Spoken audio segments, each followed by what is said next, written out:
Hello student, कैसे हैं आप? उम्मीद करता हूँ आप अच्छे हैं और बेहतर हैं। आपके बोर्ड की पढ़ाई लिखाई, एग्जाम की तैयारी आपकी शानदार रूप से चल रही होगी। मैं सच्चिदानंद पांडे आपका स्वागत करता हूँ अपने YouTube channel self study help. और क्लास 12 के लिए इंग्लिश के रूप में ये मेरा फर्स्ट वीडियो है और इस वीडियो में मैं आपको बताने वाला हूँ द लास्ट लेसन के इंपॉर्टेंट क्वेश्चन। मुझसे कई बच्चे मेरे स्कूल के मिले या कमेंट यूट्यूब पे भी कमेंट आया कि सर इंग्लिश के चैप्टर्स की वीडियो बना करके, इंपॉर्टेंट क्वेश्चन की वीडियो बना करके आप अपने यूट्यूब चैनल पे डाल दीजिए। तो आपका जो आदेश है वो सर आंखों पर। और इसी क्रम में मैं प्रोज का पहला चैप्टर आपके सामने लेकर के आया हूँ, द लास्ट लेसन। तो आइए समझते हैं इस चैप्टर के इंपॉर्टेंट क्वेश्चन क्या हैं। जो छोटे छोटे क्वेश्चन हैं, इजी क्वेश्चन है, उनको मैंने नहीं टेकअप किया है, एक दो ले लिया है, बाकी मैंने छोड़ दिया है। और जो मोस्ट इंपॉर्टेंट मेरे हिसाब से है 2024 के बोर्ड परीक्षा में आने वाले, उन्हीं को यहाँ पे टेकअप किया गया है। तो पहला क्वेश्चन ऑब्जेक्टिव के लिए है, who was mister M Hemal. तो एम हेमल कौन थे? तो ये एक फ्रेंच लैंग्वेज के टीचर थे जो स्कूल में फ्रेंच लैंग्वेज पढ़ाया करते थे। उसके बाद से हु वाज फ्रांज। फ्रांज कौन था? फ्रांज एक स्टूडेंट था जो पढ़ने लिखने में बिल्कुल उसका मन नहीं था, बहुत स्लो लर्नर था वो। ठीक है, तो ये दोनों ऑब्जेक्टिव पर्पज से थे और दोनों मिला करके शॉर्ट में भी पूछ सकता है। तीसरा क्वेश्चन है, what is bulletin board. Bulletin board क्या था? What was written on it. Bulletin board क्या था और उस पर क्या लिखा हुआ था। क्वेश्चन को ऐसे भी घुमा के पूछा जा सकता है कि what is the importance of bulletin board in the story the last lesson.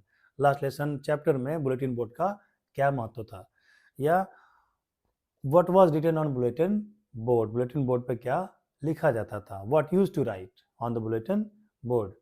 यहाँ दोस्तों मैं क्वेश्चन के आंसर आपको नहीं लिखवा रहा हूँ। यूट्यूब पे आपको बहुत सारे वीडियोज मिल जाएंगे जिन्होंने पूरा पूरा आंसर लिखवाया, पूरा का पूरा आंसर छपवाया है। ठीक है, मैं अपना आंसर आपके मुंह में क्यों डालूं, मैं अपना आंसर आप पे क्यों थोपूं। आप अपना आंसर स्वयं बनाइए। ठीक है, क्वेश्चन मैं आपको इंपॉर्टेंट बता दे रहा हूँ, उसको मैं समझा दे रहा हूँ। आप क्वेश्चन को दोस्तों अपने मन से लिखने का प्रयास करिए। अगर सपोज करिए कि एक चैप्टर से आपको 7 इंपॉर्टेंट क्वेश्चन मिलते हैं, तो 15 से 16 चैप्टर आपके हैं, तो 100 से ज़्यादा क्वेश्चन हो जाएंगे। तो कहाँ कहाँ तक आप याद करेंगे? आप याद करने की एक लिमिट है। आर्टिकल याद करेंगे, लेटर याद करेंगे, क्या क्या आप याद करेंगे। इससे बेटर है कि आप स्टोरी का एक एक कोना, एक एक इंच याद रखिए और इन क्वेश्चंस को अपने मन से आप बना करके लिखिए। मैं क्वेश्चन को हिंदी में भी समझा दे रहा हूँ और आंसर क्या होना चाहिए मैं भी आपको गेस यहाँ पे, या आपको मैं हिंट उसका दे दूंगा। आप अपने तरफ से लिखिए, तब जाकर के बात बनेगी।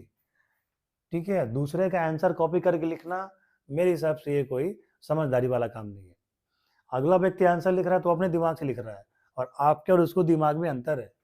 मैं अगर टीचर हूँ तो मैं आंसर लिखूंगा, मेरे आंसर लिखने की एक अलग स्टाइल होगी। मैं उसमें शब्द अच्छे अच्छे डालूंगा, रनिंग लैंग्वेज में लिखूंगा, उसमें मैं कंजंक्शन, नरेशन, फ्रेजेस सबका प्रयोग मैं करूंगा। और हो सकता है कि आप लिखें तो उन चीज़ों का प्रयोग आप ना कर पाए, तो मेरी चीज़ को आप अपना क्यों बनाएंगे? आप अपनी चीज़ बनाइए। यहाँ इस चैनल पर मैं कोई भटकाने वाली बात नहीं करूंगा, जो सच है सच से आपका परिचय मैं कराऊंगा और आपकी आंखें खोलूंगा मैं। ये बहुत जरूरी है क्योंकि यूट्यूब को लोगों ने दुकान बना लिया है। कुछ भी वीडियो बना दे रहे हैं, कुछ भी परोस दे रहे हैं और कुछ भी बोल दे रहे हैं। ठीक है, बच्चों को निर्भर बनाना चाहिए कि बच्चे स्वयं से करें। जब तक बच्चे स्वयं से नहीं करेंगे, उनको कोई एक्सपीरियंस नहीं होगा और वो मजबूत नहीं बनेंगे। अगला आपका क्वेश्चन है, तो बुलेटिन बोर्ड क्या था? बुलेटिन बोर्ड उस गांव में एक सूचना आदान प्रदान करने का सिस्टम था।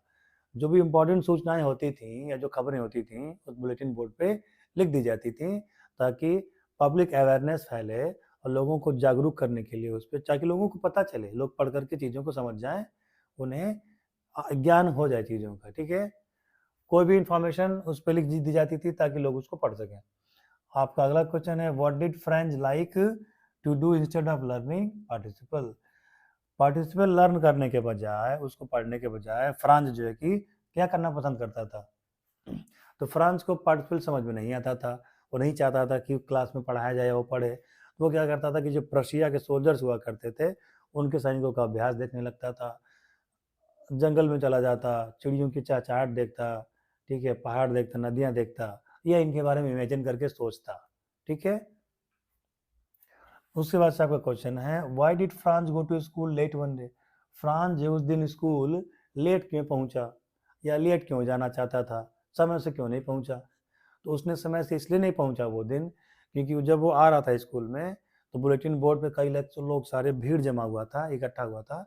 तो उसने कौतूहलवश कारण जानना चाहा, तो वहाँ उसको पता चला कि आज से उसके स्कूल में फ्रेंच लैंग्वेज नहीं पढ़ाई जाएगी, पर्शियन से कब्जा हो गया है, कोई दूसरी लैंग्वेज पढ़ाई जाएगी, फ्रेंच लैंग्वेज नहीं पढ़ाई जाएगी। तो इसलिए उसको स्कूल जाने में लेट हो गया। अगला क्वेश्चन आपका है, why was Hamel sad, what was his feelings. दो क्वेश्चन को मैंने एक भी मिलाया है, यह क्वेश्चन अलग अलग भी पूछे जा सकते हैं कि एम हैमेल अपने लास्ट लेसन के समय दुखी क्यों थे, या लास्ट लेसन देते समय उनके चेहरे की फीलिंग्स क्या थी, वो क्या महसूस कर रहे थे। दो क्वेश्चन यहाँ से बनते हैं अलग अलग, ठीक है। मैंने दोनों क्वेश्चन को मैंने एक ही में लिख दिया है। तो हैमेल दुखी क्यों थे? कोई भी टीचर जब स्कूल छोड़ेगा या उससे कहा जाए कि आज से आप नहीं पढ़ाएंगे, आपका अंतिम लेक्चर है, तो वो इमोशनल हो जाएगा, ठीक है। क्योंकि एक टीचर सबसे ज़्यादा सुख कहाँ पाता है? अपने बच्चों के बीच पाता है। जब पढ़ा रहा होता है तो वो कंफर्ट जोन में होता है, वो अच्छे मूड में होता है, ठीक है। तो चूंकि कब्जा हो चुका था पर्शियंस का, तो दूसरे टीचर आ रहे थे और फ्रेंच लैंग्वेज पे बैन लगने वाला था, वो नहीं पढ़ाई जाने वाली थी। तो फ्रेंच के लिए वो, फ्रेंच कह रहे हैं, हैमेल के लिए वो लास्ट लेसन के तरह था। तो स्कूल छोड़ने में, बच्चों को छोड़ने में, वहाँ के लोगों को छोड़ने में उनको तकलीफ हो रही थी। व्हाट वाज हीज फीलिंग्स, उनकी फीलिंग्स क्या थी? उनकी फीलिंग्स, वो इमोशनल थे। और वो इमोशनल इसलिए थे क्योंकि कुछ गांव के लोग भी आकर के पीछे बैठ गए थे, उनको सुनने आए थे। वो गांव में पॉपुलर टीचर थे, फ्रेंच के अच्छे टीचर थे, गांव वाले उनका सम्मान करते थे, उनको मानते थे। तो जहाँ इंसान अधिक दिन रह जाता है वहाँ से एक लगाव सा हो जाता है, एक अटैचमेंट सा हो जाता है। तो उस अटैचमेंट टूट रहा था, वो लोगों से संबंध टूट रहे थे, और जो बच्चे थे जो उनसे पढ़ रहे थे उनसे भी स्नेह हो गया था उनको, वो सारी चीज़ें इनसे दूर हो रही थी, इसलिए उनका जो रिएक्शन था वो उतना अच्छा नहीं था, ये इमोशनल थे। उसके बाद से आपका 8वां प्रश्न है, to leave school is painful for a teacher.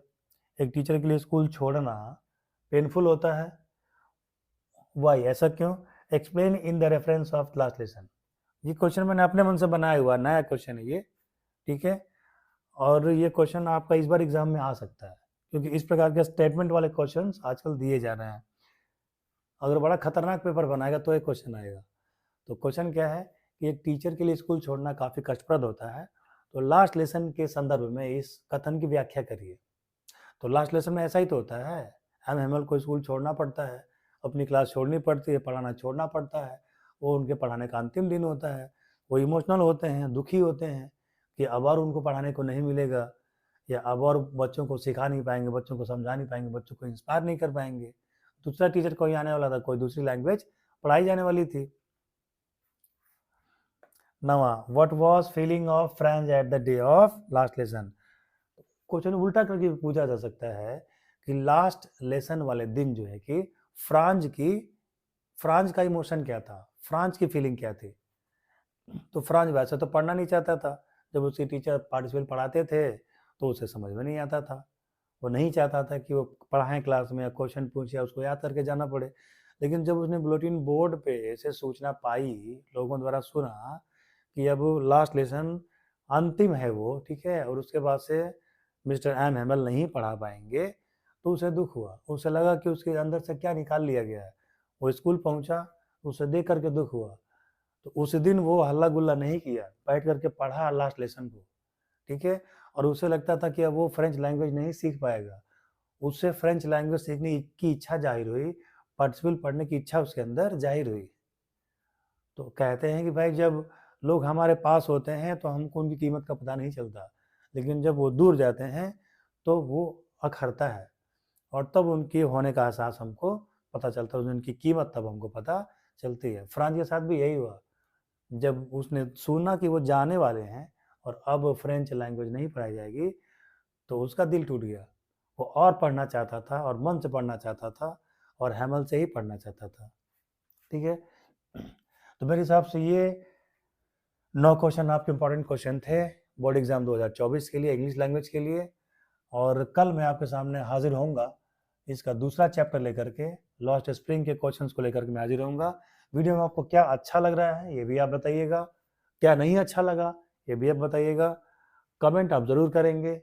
अगर आपके पास कोई क्वेश्चन है जो मुझसे छूट गया हो, आपके हिसाब से वो इम्पोर्टेंट हो, उसे भी आप कमेंट करके बताएंगे, मैं उसको आंसर देने का पूरा प्रयास आपसे करूँगा।